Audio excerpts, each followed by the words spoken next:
Oh my god, that's that bass. And that's a robot! What's good, y'all? It's the post bachelor party, post Hurricane Sandy. Hope y'all safe out there. Hope y'all didn't lose power. Eric Yoon is slightly sick again. Pre wedding, obviously Halloween edition. Happy Halloween, y'all! Of the motherfucking base fantasy report. And it's the Brack costume right now. Shout out to Space Ghost Coast to Coast. If y'all don't know what Brack is, Google that shit. Educate yourself. You know what I mean? But this was my Halloween costume like 2 years ago. I thought it was dope, so I thought I'd keep it festive. I thought I'd put it on. You know what I mean? Keep y'all entertained. All right. But you know what? Fuck it. Let's get straight into the base fantasy report week 8, dude. Week 8. You want to do A like this? You want to do A like this? Whatever. All right. Shit. I mean, let's cut the bullshit. Let's get straight into it. The kid was humble this week. I want to give a shout out to David Pham. You were a good sport. I was talking mad shit and whatnot, but y'all took it. You took it with a grain of salt. You know what I mean? You were really chill about it. So I respect that, and I respect that you took the win this week. Fuck. Am I salty about it? Of course I'm fucking salty about it. I don't want to lose this guy. I was talking mad shit, and goddamn, you humbled the kid. Congratulations on your win. My squad sucked except for the dude Peyton Manning. David, you stepped up. I mean, what else? What else can I say? I mean, you were once a piece of shit, and now you've upgraded yourself to a floating turd. You know what I mean? Congratulations, David, on your win. Thank you. Yeah, whatever. Congratulations on your win, man. No one can take that away from you. I feel like you're gonna make a comeback, maybe. I don't fucking know. Okay, let's move on to the next match. All right. I call this matchup pretty much the matchup of the week. Last week we had Fuck City 2K12 Mateo Flanco versus Calgary Crop Dusters Chris Christopher. And man, like if you want to talk about underperforming, like just look at Matt's squad. It was pitiful, man. He only scored 60 points, and Chris Christopher. He came up and he fucking took the win, man. He's increased his win streak to 5 games in a row now. I mean, that's pretty impressive. I felt like this kid, he crept up on us. You know what I mean? Shit, and now he's taking the #1 spot. And all I gotta say is, ladies and gentlemen, don't fucking sleep on the kid. I mean, yeah, don't fucking sleep. All right, don't fucking snooze on the kid. Don't sleep on the kid. All right. Um, Gosh, I mean, there has to be a little bit of luck with it. I mean, what's fantasy football without a little bit of luck? But I mean, if you look at the points against him, it's very, very minimal. It's 628. It's the lowest in the league. Like, goddamn, man. I mean, no one can take away what you've done. 5 games in a row. I mean, goddamn. I mean, that's impressive. You're at the top of the league. Good job. You bitch ass, niche ass, want to be a trick ass. Corpus Christi, want to be a firefighter, bullshit EMT, fucker, whatever, man. Good job for you, Chris Christopher. Good job for you. Good job, man. Good job. Whatever. All right, now we're gonna talk about diplomats, my homie Anthony versus the Fifth Legislation. All right, and this match was a very fucking interesting match. Before I get into it, like I just want to say, like, I wanted, like this was do or die for them. You know what I mean? They were both in a slump, and I mean, this was seriously do or die, and God, I seriously thought that Anthony was gonna take it, especially when I noticed that Leggy played what's that motherfucker's name, Whedon from the Browns. I mean, Leggy, all right. If you didn't actually win this match, I would have definitely given you a fail for playing Whedon over Noon. I mean, I understand that Cam Newton has been in a sort of a slump too, but at the same time, you cannot start Whedon, man. Like like you were looking at the fucking stardom sit him, and they said he was a sleeper of the week or whatever, but that's the person you can sleep on, you know what I mean? Just fucking take a, yeah, that dude fucking sucked. I can't believe you played him. And plus, you also had a 0 with the motherfucking, what's the guy's name? Joel Dreesen? Yeah, I think his name is Joel Dreesen. Let me check this real quick. Joel Dreesen? Yeah, Joel fucking Dreesen. Yeah, I mean, like, if you didn't win, you would have been a definite fail, but who saved you? Motherfucking Demaryius Thomas. Alright, Demaryius Thomas saved your ass.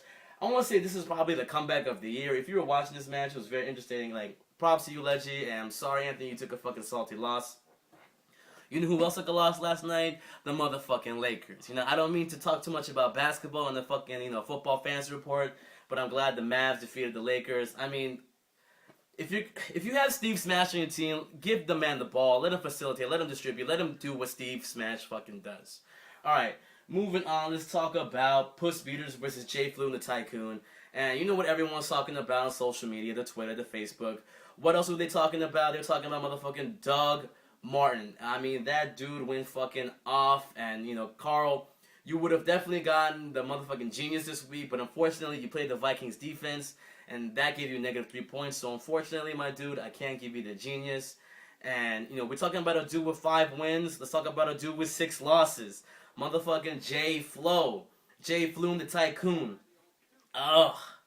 I'm sorry, bro. Like, I don't know what to say. Like, I'm fucking sorry about... It's just really bad luck, man. It's bad luck Brian, man. If you don't know what that is, look it up too. But, fucking Jason, I'm really sorry about that, man. I hope you win next week. I really hope you do, because 6 losses in a row, that has to hurt. I know you don't give a shit about fantasy football, but come on. 6 losses in a row, that sucks. Alright, now let's get into the fucking... there were matches of the week, but, this one I like the most, okay? It was Funk Nasty, Pete Scott versus No Beef. Waiver wire Gel, you know what I mean? And Gel came out with the win. Whoa, Gel came out with the motherfucking win. And I'm so happy he defeated Pete, because Pete sucks. Everyone hates Pete. Everyone wants to see Pete lose. That guy sucks the most. And all I gotta say, Gel, you were the fail last week, but this week, oh my goodness, you made the right decisions, man. I mean, aside from Devery Henderson, who got you 0 points, I don't understand why you made that move. And he made that move, seriously, minutes before the game. Because before he had Stevens howling in, and then he switched him over. But, I mean, Freeman, that was genius. And, I mean, the fucking kicker for the Tampa Bay Buccaneers, man. That was genius, man. That's the thing with Gel. It's either genius or it's either fail. There is no in-between with this dude. And this week, he showed you why he's a genius. I mean, props to you, Gel, for stepping up and making a comeback. If there was any time to make a comeback, it was now, going against a weakened Pete offense. You know what I mean? Pete thought he was fucking smart right now. He thought he was fucking smart, making these moves and whatnot. He thought he was cool picking up Martellus Bennett. But let me tell you what Pete suffers from. Pete fucking suffers from the Washington Redskins bias. He thinks that all the Redskins are fucking dope. And, I mean, picking up Leonard Hankerson, that was a fucking fail of a move, dude. I mean, first of all, you should have played Michael Crabtree, because that dude went off. And, what kind of an idiot is going to play RG3 over Alex Smith, right? Am I right, dude? Am I right, guys? Of course, I'm fucking right. I mean, that's why you got to get the fail of the week, Pete. If you had put in motherfucking Alex Smith, who you traded for, I remember 2 weeks ago you traded Tony Romo for Alex Smith. I mean, why not play the dude, right? Why not play the dude, right? And you didn't play Alex Smith, and you didn't play Michael Crabtree, so therefore... you get a fail, because if you had played those guys, you would have definitely given yourself a chance to win it, if not actually win the actual game. So, Pete, you know what? You get the fail of the week, bro. Alright? You get a fail, alright? All I gotta say is, Pete, you mad, bro? You mad?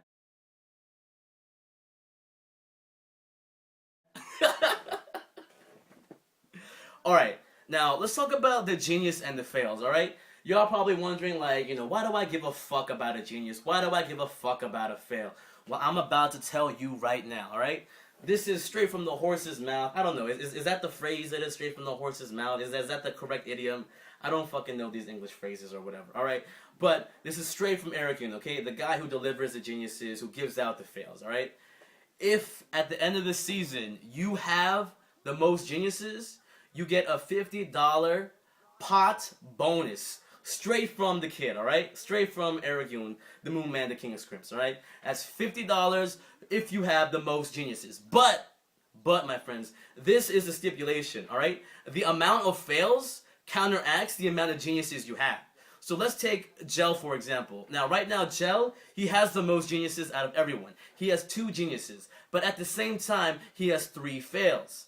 And those 3 fails, they counteract the amount of geniuses he has. So actually, he's at -1. So he needs to get another genius just to be balanced out. You know what I mean? So right now, the people who have 1 genius and no fails, they're looking pretty right now. You know what I mean?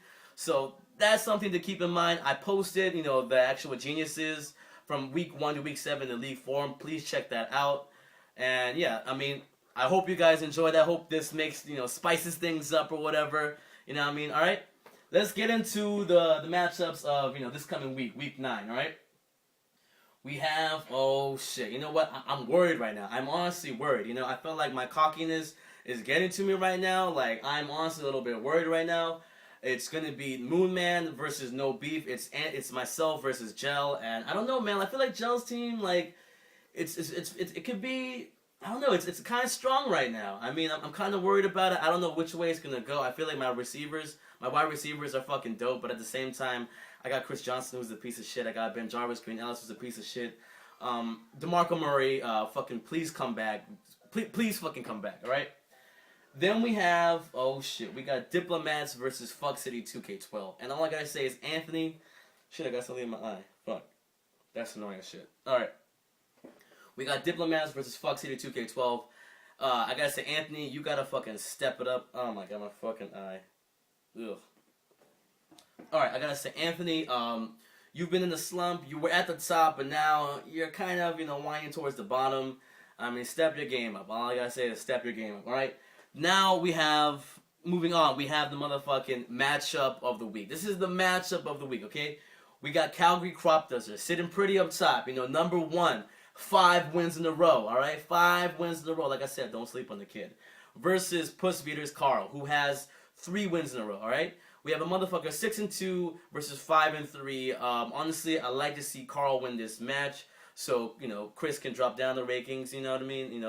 I would like to see Carl win this, but this is the matchup of the week. This is the matchup to look out for. It should be very interesting. I mean, Doug Martin could possibly go off again, but once again, like I said, don't sleep on Chris's team. I don't know how he does it, man. This kid crept up on us, and now he's number 1. I don't like it. Fuck Chris. Then we got the 5th Legislation versus Discount Double Check, or Discount... I'm not going to call him Discount Double Fail because he defeated me last week, I'm going to respect him, just for this week, Discount Double Check. We got Leggy versus David. Honestly, Leggy won last week, and he's kind of at the top, and I kind of want to move into the playoff position. So I would like to see David win this matchup, to be honest with you. Honestly, I just want to see people lose in my favor, my favor. Okay? And then finally we have Jay Floon, the Tycoon versus Funk Nasty. I mean, you already know who I want to win. I want to see Jason win. I want to see him lose that 6-game losing streak, to who else but to Funk Nasty. And you know what? Let's put up a bet out there for anyone. Let's bet that Jason is going to defeat Peter, alright? Alright, $5 for anyone, just a simple bet, alright? That Jay Floon is going to beat him. Yeah. Okay.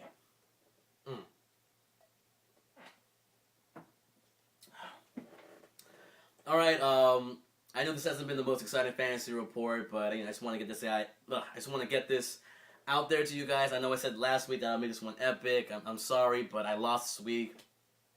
And all I want to do is pop off, that's all I really want to do. And 80% of my material comes from either shitting on David or shitting on Peter. And, I can't really shit on David, so, what can I really do this week? You know what I mean? Thank you guys for tuning in. This has been the Base Fantasy Report. Have a safe Halloween. If you're going to do anything crazy this weekend, go crazy, whatever. This is EU, the Moon Man, the King of Scrims, and I'll see y'all next week. Alright? Peace. I almost forgot. Make sure you follow this account at Classic Pete Scott. It's a parody account. The fucking elusive douche himself, Pete Scott. You know what it is. It's EU and peace.